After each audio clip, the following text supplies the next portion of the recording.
Hello traders, welcome to market Geeks. So ఈరోజు చూడండి, ఇది 5 minute Nifty chart, second candle, time 9:23. So ఇక్కడ ఒక స్ట్రాంగ్ సపోర్ట్ జోన్ ఉంది. ఈ లెవెల్స్ అని నేను 15 minutesలో డ్రా చేశాను. చూడండి, ఇక్కడ ఈ లైన్ ఎక్కడ నుండి వచ్చింది, ఇక్కడ హై. నెక్స్ట్ ఈ థర్డ్ లైన్ ఎక్కడ నుండి వచ్చింది, చూడండి ఇక్కడ ఈ హై. సో ఇలా డ్రా చేసి ఉంచాను. మార్కెట్ 144 పాయింట్స్ గ్యాప్ డౌన్ అయింది.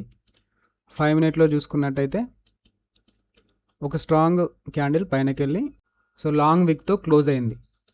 నేను ఒక కాల్ ఆప్షన్, ఒక పుట్ ఆప్షన్ ఓపెన్ చేసి ఉంచాను. సో ఇక్కడ చూడండి, ఇది ఈ మూవింగ్ యావరేజ్, ఇది 44 మూవింగ్ యావరేజ్ అనమాట. ప్రైస్ దీని కింద ఉంది. సో ఇక్కడ చూసుకున్నట్టయితే ప్రైస్ కిందికి వచ్చి మళ్ళీ ఇలా విక్ వచ్చింది. సో నేనేంటంటే ఈ మూవింగ్ యావరేజ్ పైన ప్రైస్ రాగానే ఇక్కడ ఎంటర్ అయిపోయినా.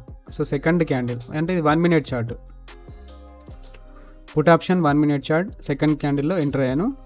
ఈ candle high, first candle high draw చేశాను. సో టార్గెట్ ఏంటంటే ఈ ఫస్ట్ క్యాండిల్ హై. చూడండి ఇక్కడ ఎన్ని క్యాండిల్స్ వచ్చాయి, 1 2 3 4 5 క్యాండిల్స్లో మన టార్గెట్ అనేది హిట్ అయిపోయింది. So done for the day.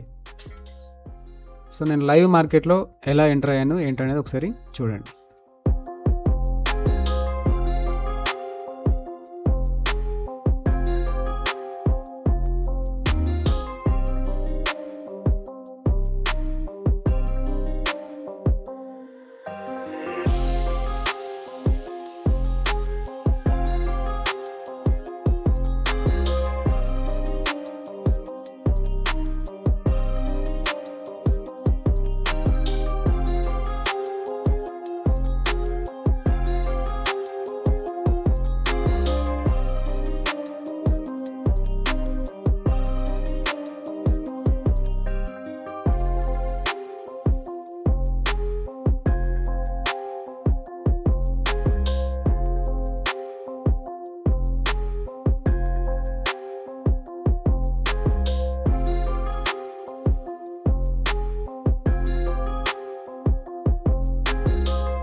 So traders రోజు చెప్పేది ఇదే విషయం. సో ఆప్షన్స్ ట్రేడింగ్లో ప్రాఫిటబుల్ ఉండాలంటే first limit your number of trades.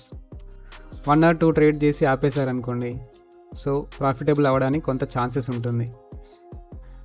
Until you limit your number of trades profitable అవ్వడం చాలా కష్టం. సో అది ఎక్కడ చూసుకోండి.